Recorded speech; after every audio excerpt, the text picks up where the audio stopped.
No, mä oon Jenny Jaskari ja mä käyn 6. luokkaa. Olen Marko Autio, käyn 8. luokkaa. 25. Aalla on 11 ja B:llä on 8. Sellainen ihan mukava luokka, mutta riippuu vähän tilanteesta, että välillä se on vähän liian meluisa ja sellainen, mutta on se välillä osa se rauhallinenkin ehkä.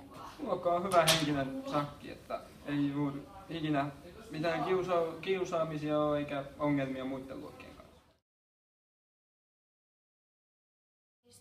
Maanantaista torstaihin mulla on joka päivä 2 ja sitten perjantaina mulla on vaan 12. 6 tuntia 8–2. No englanti, koska mä tykkään englannin kielestä.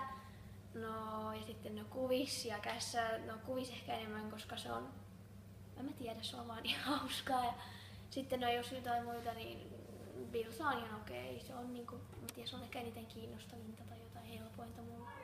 Käsityö, liikunta, tämmöiset mitä saa itse tehdä jotain muutenkin kuin istua koulun penkillä opiskelemassa, niin itse on niistä ainakin. No, tää on sinänsä mukava koulu, ettei tää on niin hirveän iso. Koulu on pienellä paikkakunnalla, mutta erittäin hyvä omasta mielestäni. No erityisen kiva on tietysti välitunti. Porukka on aika lailla yhtenäinen kaikilla luokilla, että moni luokka tulee kaikkien kanssa toimeen, ei juurikaan syrjitä pienempiä eikä vanhempia.